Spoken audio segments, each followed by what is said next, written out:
あなたはこんな経験ありませんか？せっかく時間ができて一人旅行に出たのに、帰りの飛行機で感じるのは達成感というより疲労感。予定を詰め込みすぎてリフレッシュというより任務になってた。実は僕も今回の台湾旅行の序盤はそんな状態だったんです。これ脳がサバイバルモードになりすぎて逆効果になっている可能性があります。今日はメリットが多い一人旅行でもむしろ逆効果になってしまう失敗談と一人旅行の価値をさらに引き上げる歩き方のお話。どうも、旅する起業家のるきです。最近台湾に一人旅行に行ってきまして、その中で気づいたことがあります。僕自身が最近体験したリアルな気づきと失敗談をあなたに共有していきます。一人旅行好きなあなたの旅の過ごし方の質がさらに上がる内容なので、ぜひ最後までご覧ください。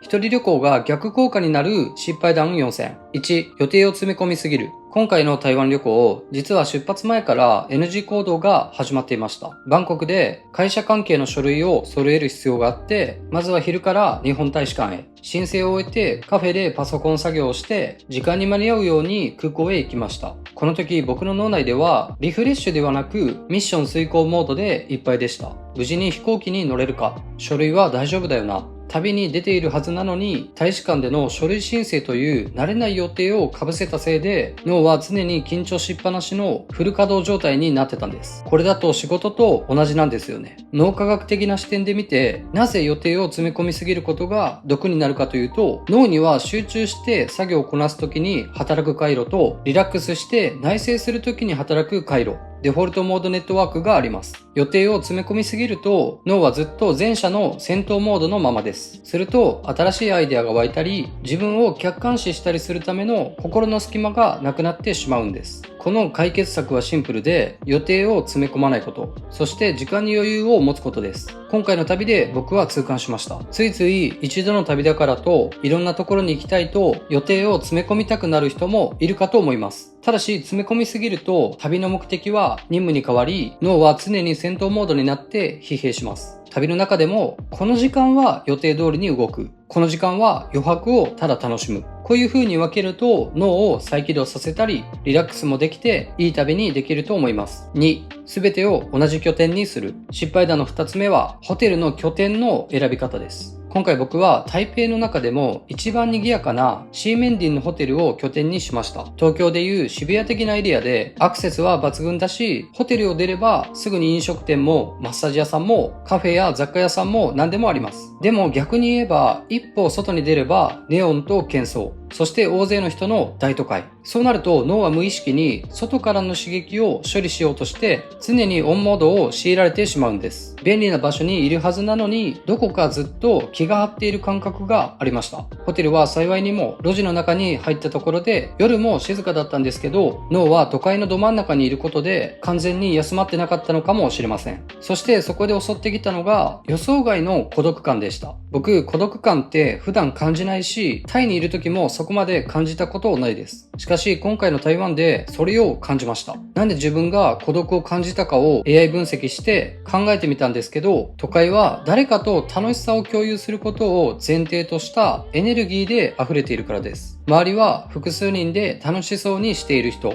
飲食店の中を見てもそんな人ばかり。その誰かと共有する前提の場所で一人でいると脳が勝手に周りとのギャップを測定して比較を始めてしまいます。普段は感じない自分だけがこの熱量から浮いているという感覚で僕は珍しく孤独を感じたんだと思います。本来一人旅の孤独は自分を整えるためのポジティブなものですが、都会の誰かとの共有のエネルギーの中にずっといるとそれがネガティブな寂しさに変換されてしまう可能性があります。この経験から一人旅行の拠点選びには戦略が必要だと痛感しました。戦略としては旅を動と静で分けることをお勧めします。前半は動でアクセスを重視してグルメや活気、観光を楽しみ脳に外向きの刺激を与える。後半は静で都会から外れた静かなエリアのホテルを拠点に寺院を巡ったり自然の中を散歩する。そこで脳をオフモードに切り替え、外ではなく内の自分と向き合う時間を作る。僕は4日目にやっとシーメンディンを離れて、中山という自然とおしゃれが共存している東京でいう表参道みたいな雰囲気があるエリアを散歩しました。この散歩のおかげで台湾イコールシーメンディンの大都会のイメージだけじゃなく、エリアによっての様々な表情があるというイメージに変わりました。前半と後半でうまく拠点を分けることで、同じ旅の中でも違った時間を過ごすことができます。3、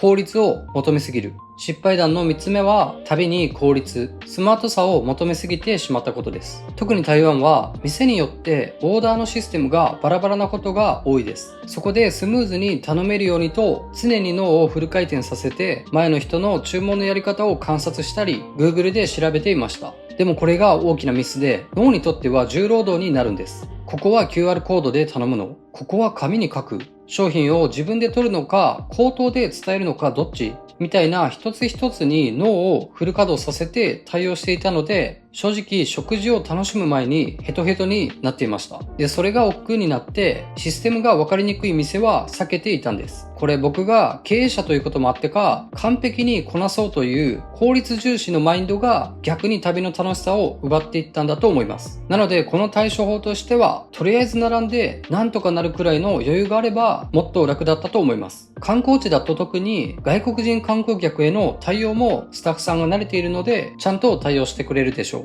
4、極寒の飛行機で初日から体調不良。そして今回の旅で最大の誤算だったのが初日の体調不良です。行きの飛行機の中がとにかく寒くて多分18度以下。台湾に着く頃にはキンキンに体が冷えてました。で、体調不良で2日間はホテルと近場でのご飯くらいで安静にしてました。旅先での体調不良は予定が来るので本当気をつけたいですよね。飛行機内は極寒な場合もあるので小さく収納できるダウンとか羽織れるものは必ず機内に持ち込むことをお勧めします。で、この体調不良で2日間アクティブに動けなくて本当は人気の9分に行く予定だったんですけど行かないことにしました。この元々の予定を変更して今の自分を最優先にする選択も一人旅の魅力であり醍醐味でもありますよね。仮に予定していた場所に行けなかったも次に来た時に行けばいいかと次に来る理由にもなります。もし皆さんも旅先で予定通りに行かないことがあっても自分を責めないでください。無理するくらいなら予定を変更することも全然いいと思います。これが今回僕が一人旅で体験したリアルな失敗談です。ただ失敗も含めていい経験になったと思います。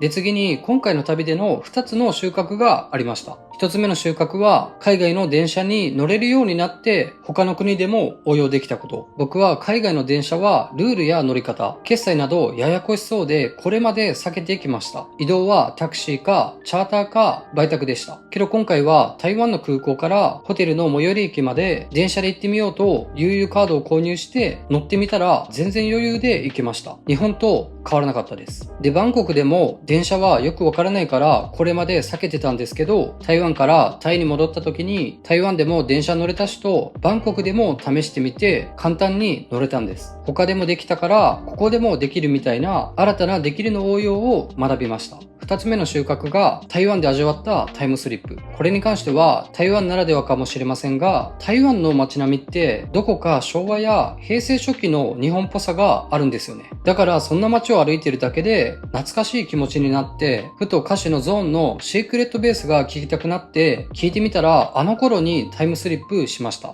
異国の地ですごく懐かしい気持ちになって幸せを感じた瞬間でした。台湾に行った際は D フォアジェとかを歩いて懐かしい思い出の曲を聴いてみるのもノスタルジックな気持ちに包まれて面白いかもしれません。最後に、僕は人より旅をしている方だと思うし、今も海外に一人で住んでますけど、一回の一人旅でも今回のような新たな失敗を経験してまた新たな気づきがありました。旅といっても過ごし方や自分のスキルやその時の考えによって全く違ったものになりますよね。今回は僕が実際に一人で台湾に行って感じたことを共有させてもらいました。ぜひあなたの感想や最近の旅での気づきや感じたことなどあればコメントで教えてください。このチャンネルではこれからも旅と人生にまつわる動画や世界の実業家たちのためになる情報、そして自己理解や成功法則を軸にあなたの人生のスイッチを押す発信をしていきます。ここまで見てくれているあなたはさらに自己成長できるすごい人です。共にいい人生にしていきましょう。最後までありがとうございました。ではまた次の動画で会いましょう。チャンネル登録ぜひよろしくお願いします。一緒に成長していきましょう。